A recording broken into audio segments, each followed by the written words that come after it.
Okay, this one's for Gabby.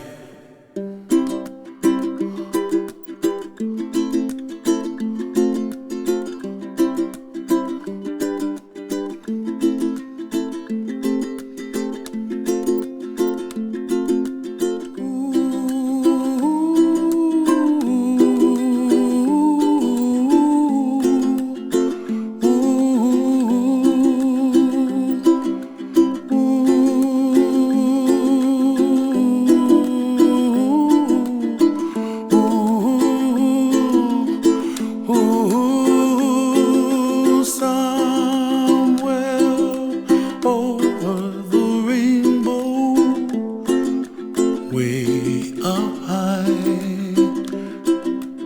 and the dreams that you dream of once in a lullaby. Oh, somewhere over the rainbow, bluebirds fly. Una siguruhin na walang leaking, Walang leaking dito hanggang yan. Dito. Dapat yung buong system walang leaking, Kapag may leaking, hindi po gumagana yung ram pump. Review lang po sa parts. Ito yung delivery port valve control. Yan po ang drive. Yan. Meron pong butas na maliit sa ilalim.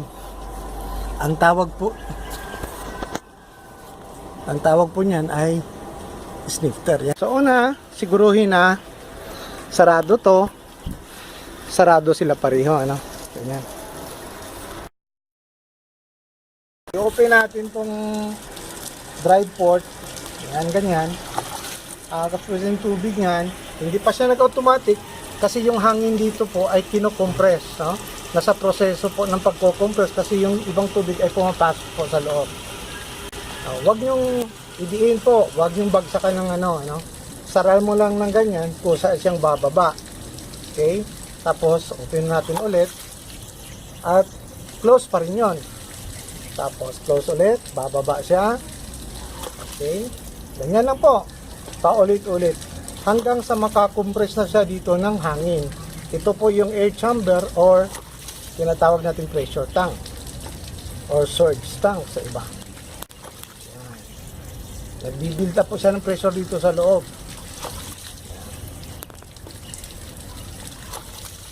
Kung minsan nakamaraming ulit tayo, kasi yung source natin ay maliit lang. Nasa 0.2 liters per second lang siya. So, saka yung plunger stroke niya, ito, maliit din. Kasi kakapusin yan kapag pino-full natin ito. So, binabagay lang po natin dito sa water source natin na 0.2 liters per second. Okay.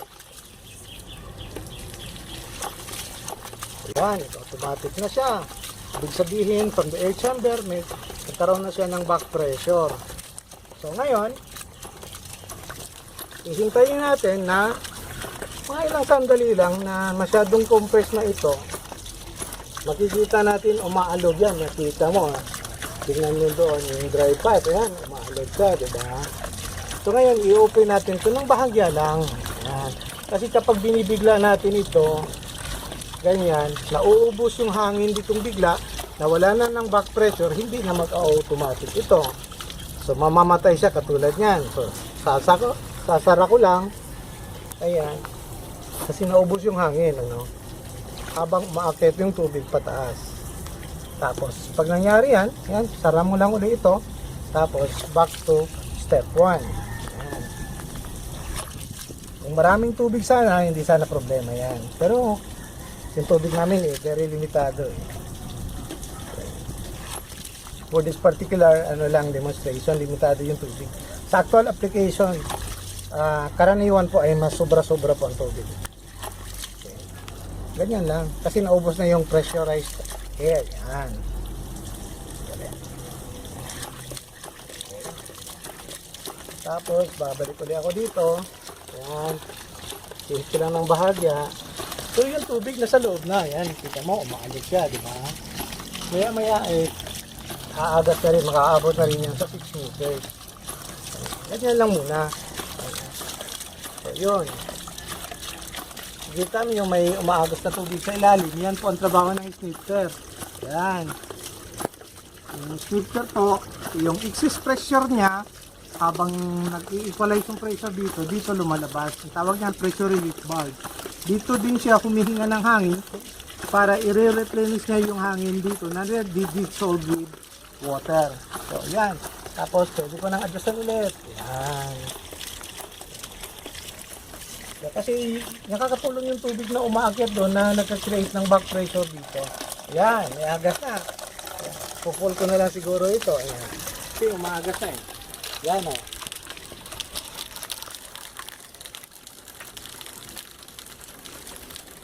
Ewan ko lang makikita nyo yung yung tubig.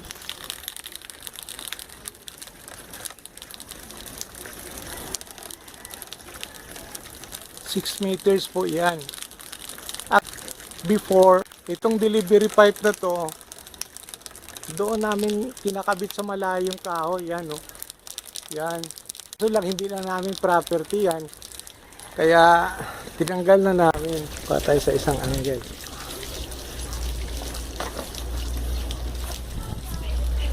Dito tayo. Yan.